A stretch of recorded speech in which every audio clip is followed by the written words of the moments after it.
ନାଇଁ ନାଇଁ ମୁଁ ଦେଖନ୍ତୁ କାଲି ବି କହିଛି ଆଜି ବି କହିଛି ସୋଫିଆ କଂଗ୍ରେସରେ ରହିବେ। କାରଣ କଂଗ୍ରେସ ଭିତରେ ତାଙ୍କର ଯୋଉ ପ୍ରତିଷ୍ଠା ମାତ୍ର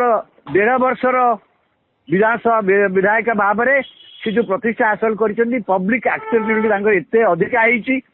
ସେ କଂଗ୍ରେସରୁ କିଛି ଏକର ସେକର ହେଲେ ତାଙ୍କର ସେଇଟା କମିବ। ତେଣୁ ସେ ଯୋଉ ନିଷ୍ପତ୍ତି ନେଇଛନ୍ତି ସେଇ ନିଷ୍ପତ୍ତି ଅନୁସାରେ ସିଏ ବହୁତ ବଡ ଭାବରେ ନେଇଛନ୍ତି ନାଇଁ କଂଗ୍ରେସରେ ରହିବେ। ଏବଂ ଆପଣ ଦେଖିଥିବେ एकथा भी मोहम्मद मुकिम स्पष्ट भाव कहते से कांग्रेस विचार अछंती कांग्रेस विचार ही रहिबे से कांग्रेस बहिष्कृत होते सुफिया संक्रांत से कहते सी तार निज निष्पत्ति नब तेणु सुफिया निष्पत्ति कले से कांग्रेस आगे रहिबे। जो मैंने कांग्रेस अच्छा कर्मी जो मैंने कहते मोहम्मद मुकिम कर्मी ही पाती कुछ कांग्रेस कर्मी से समझ चाहती जे सुफिया जेपरी भाव कम कर कार्य करंतु किंतु जो आलोचना जोरदार होची जे मोहम्मद मुकिम गोटे नुआ दल गढ़िबे जदि ये नुआ दल गढ़ती ताले कटक रे कांग्रेस केमती चलिबो। सोफिया कहउछंती कटक रे दल जेमती चलतिला सेमती चलिबो किछि असुविधा हबनी दल ठीक से चलिबो। आपण देखंतु सी नुआ दल गढ़िबे तार पब्लिक एक्सेप्टेबिलिटी कोन होउची ए सबु कथा को अनुधान कला पारे वर्तमान जो सोफिया जो अवस्था रे अछंती सुफियांकर जो स्टेटस वर्तमान जो स्थिति अछि ताकू आपण जे देखिबे सी ओडिशा रे कांग्रेस विधायक मान जिते विधायक अच्छा इवन अनेक कही बीजेडी विधायक भी तार जब पब्लिक एक्सेप्टेबिलिटी कह सबुठ अधिक अच्छी सोफिया अच्छी ये आप समस्त जेको ग्रहण करेंगे तेणु से व्यतिक्रम करने से कहीं देवे बर्तमान दल परिवर्तन करेंगे प्रभाव पड़ोनी कि आपको लगुना जे बापा को कांग्रेस बहिष्कार करिछि झियो कांग्रेस सहित अच्छा कटक भोटर मान प्रभाव पड़ोनी खास कर कटक बारबाटी ना मु भावुची विशेष वर्तमान पड़ो केते निर्वाचन आसला बेले पड़ी पारे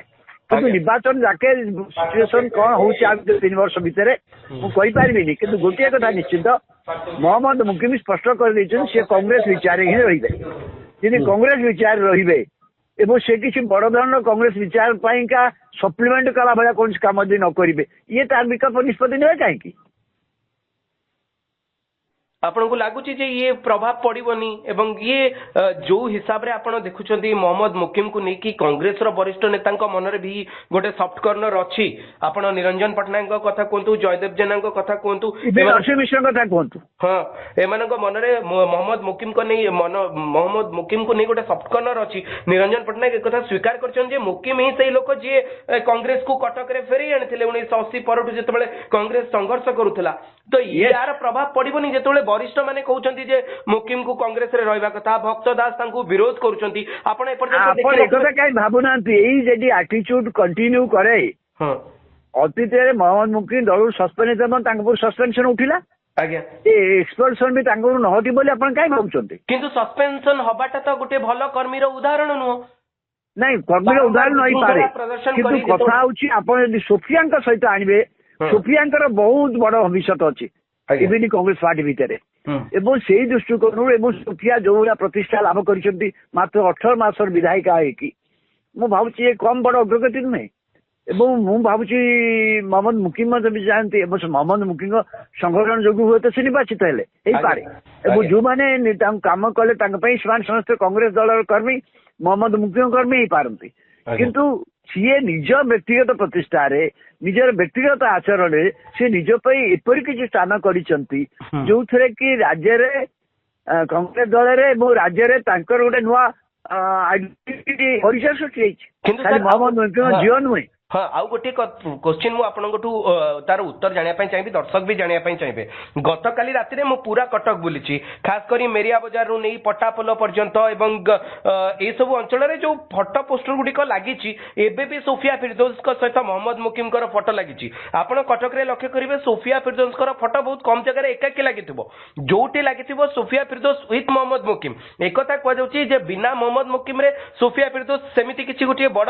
काम करि परिबे नाही जदि यार भितर कांग्रेस शीघ्र न उठाए मोहम्मद मुकिम को ऊपर ये निलंबन आदेश ताले आगामी जितेबले कटक रे काउंसिलर निर्वाचन हबो या प्रभाव तो सर पड़िबो नहीं से अछि किंतु कांग्रेस कर्मी माने जो माने सेठी अछन से करिवे कोन से माने कोन सोफियान को छाडी के जाउछंती जाउ नांती से मोहम्मद मुकिम कर्मी पाकिस्तान को सोफिया को छाडी के जाउछंती आ सोफिया तो निजस्व किछि दल कर छाउ नांती ଆଜ୍ଞା ସେ କଂଗ୍ରେସ ଲୋକ ହିଁ ଛିଡା ହେବେ ପୌର ନିର୍ବାଚନରେ, ସେ ତାଙ୍କ ପାଇଁ ହିଁ କାମ କରିବେ, ଅସୁବିଧା କଣ ଅଛି? ମହମ୍ମଦ ମୁକିମ ଗୋଟେ ନିର୍ଦ୍ଦିଷ୍ଟ ରାଜନୈତିକ ଦଳ କରିକି ଯଦି ନିର୍ବାଚନ ପୃଷ୍ଠଭୂମିକି ଯିବେ ଏବଂ ତାର ଲୋକଙ୍କ ଭିତରେ